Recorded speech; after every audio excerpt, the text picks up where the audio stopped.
Bismillahirrahmanirrahim. Wa baadi, tweyongerayo ku muteeko ogwokusatu min anwaa'u wa min aqsaamu atawassuru almashruu.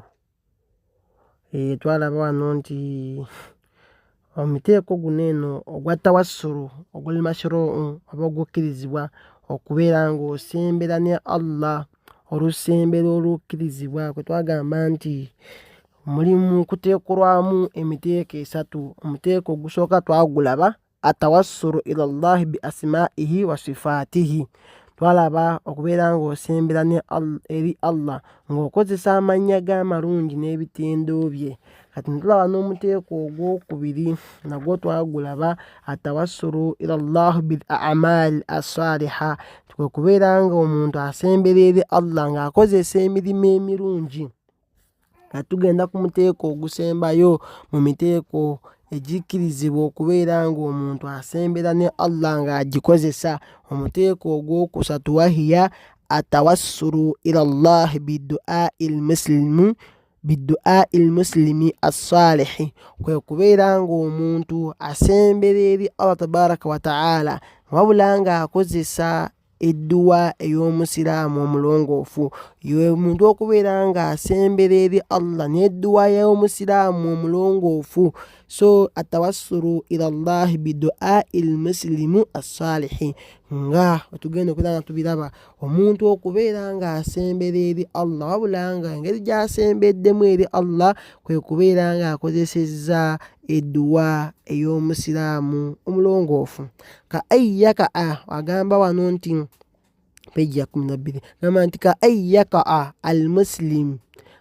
almuslimu fi diiki ashadidi, kwe kubeera ng'omusiraamu agwa mu bukaluubirivu, mu kanyigo akayitiridde, okubeera ng'omuntu ali mu mbeera nga yakanyigo ng'emunyigiriza nnyo fayuhibba akhadha bisababi kawiyi ila Allah, n'ayagala okubeera ng'ateekawo ensonga enywevu emutuusa eri Allah, n'abeera ng'ayagala abeere nga ateekawo okwo ku mbeera agamba kati nyinza njakola nti ng'alaba embeera emunyigiriza. Katugeze oba lwenti bamubanja, abaana babagobye, ali awo mu mbeera talina kyakulya, enjala emuluma, nnaku bbiri tafuna kyakulya, kyokka oluusi ali mu lugendo wakati eri kyakulya gy'alaga, n'abeera awo ng'alaba embeera emuyinze nga wonna wonna talina wadda, embeera ng'emunyigiriza. Waliwo embeera weekunyiga n'olaba ng'ensi ntono naye ng'ate wano olaba nga Uganda nene, naye waliwo weekunyiga n'olaba nga tolina w'oteeka kigere.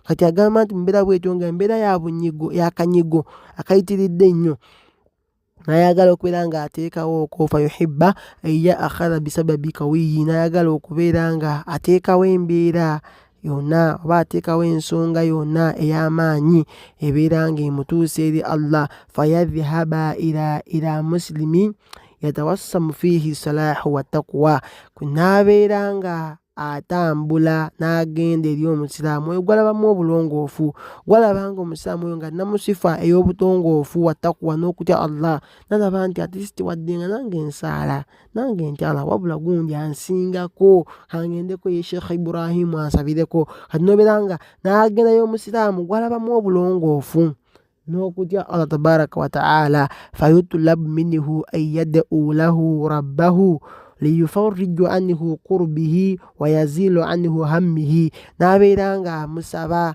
n'amurequestinga abeere ng'amusabirako omulezi we Allah tabaraka wa ta'ala. Tibambi nsaba onsabireko ye Katonda wo, bambi nsaba onsabireko Allah tabaraka wa ta'ala liyufarrija anhu kurbihi, abeere ng'amuggyako amuggirawo obuzibu obumuliko, wa yazilu anhu hammihi, amuggyeko n'okuwankawanka, abeere nga Allah amuggyirawo obuzibu obumuyinze. Katugeze oba bwavu bwa kitalo nnyo, alina obwavu bwa nsinga 2, ote ng'ensi ezo mulimu buli obusi obutini, obwavu nga n'abantu batini tebalina ddala bya bugagga.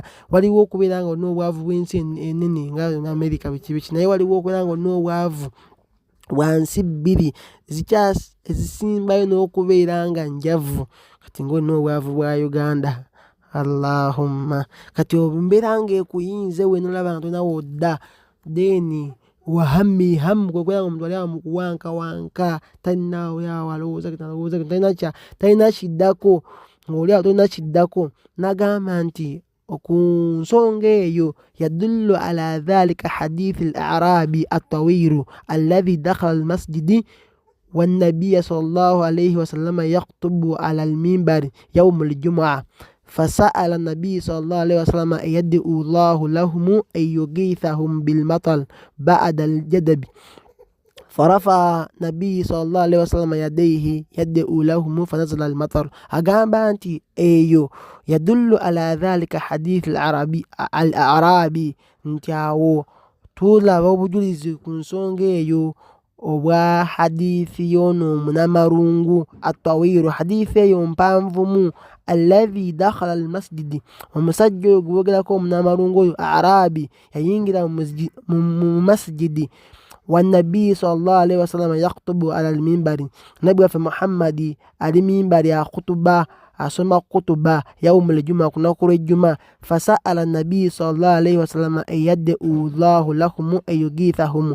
Omusajja oyo munamarungu yatuuka mu muzigiti n'asaba nabbi waffe muhammadi sallallahu alaihi wasallam abeerenga abasabirako eri Allah tabaraka wa ta'ala abatonyeseza enkuba yughithahum bilmataru ba'da aljadbi oluvannyuma lw'ekyeya abeerenga abasabirako Allah abatonyeseza enkuba ba'da aljadbi oluvannyuma lwa drought oba ekyeya nti baamala ebbanga ddene ng'omusana gwaka tebafuna ku nkuba. N'ajja mu muzigiti omunamarungu oyo n'asaba nabbi waffe muhammadi sallallahu alaihi wasallam abeerenga abasabirako Allah tabaraka wa ta'ala abatonyeseze ku nkuba. N'agamba nti farafa'a nabbi sallallahu alaihi wasallam yadayhi nabbi n'asitula emikono gye yad'u lahum n'abasabira fanazala almataru enkuba n'etoonya. Nabbi yabeeranga asitula emikono gye mu muzigiti awo n'asaba Allah tabaraka wa ta'ala enkuba n'etoonyerawo. So hadithi eyo eraga nti oli omusajja omunamarungu yava ewaabwe n'atambula n'addayo nabbi waffe muhammadi sallallahu alaihi wasallam yalabamu obulongoofu n'okutya Allah n'amusaba amusabireko eri Allah. So obwo bwa bujulizi ku nsonga eyo. Naawe olaba embeera ng'ekuyinze osobola nabbi waffe takyaliwo osobola ogenda gw'olabamu obulongoofu ng'era olaba nti alinamu okutya Allah tabaraka wa ta'ala tagenda akola shiriki oba okweraguza oba ogenda mu majini oba ogenda okubeera ng'asaba baawo bakatonda babalubaale modro. N'agamba nti n'obeera ng'omusaba akusabirako eri Allah tabaraka wa ta'ala embeera abeere ng'agikola ki akutaasa. N'agamba nti wa min amali as-sahabatu anna umara radiyallahu anhu agamba nti n'emirimu gy'abasahaba wa min amal sahaba anna umara radiyallahu anhu timazima umaru radiyallahu anhu Allah amusiime sahaba ayitibwa Umaru yagamba nti istasqa bil Abbas ba'da wafati rasulullah sallallahu alaihi wasallam agamba nti istasqa bil Abbas yabeeranga naye asaba yagenda ku salatul istisqa yabeeranga asaba Abbas naye abasabire ku nkuba. Ekigambo istisqa ekigambo istisqa okubeera nga abanyweseza ku nkuba. Enkuba we buli weebula tusalawo salatul istisqa nosaba Allah abeerenga atonyesa enkuba.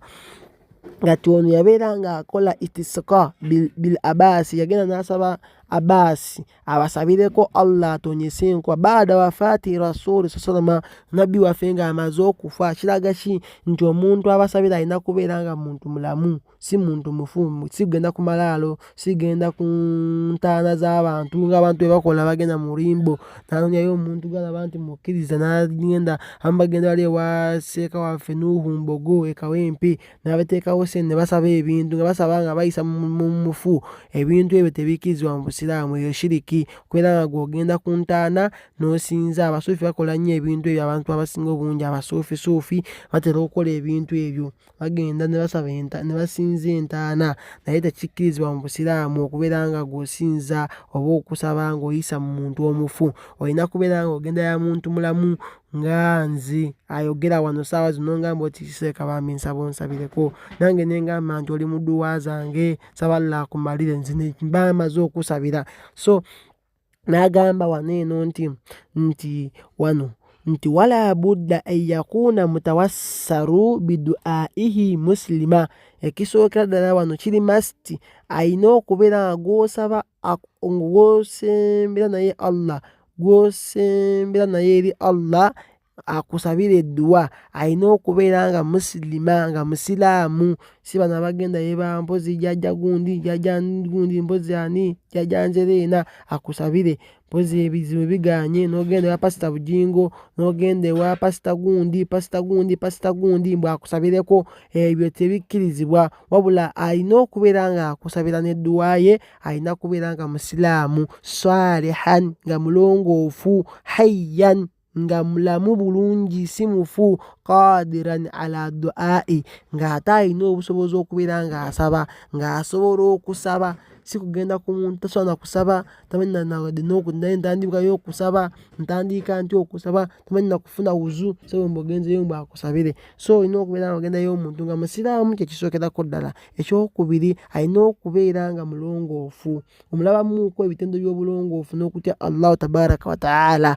Then ekyokusatu alina okubeera nga mulamu bulungi, ekitendo ekisembayo qadiran ala duai ng'asobola okubeera ng'asaba, ng'alina obusobozi ku kubeera ng'asaba, so asobola okubeera ng'asoma edduwa.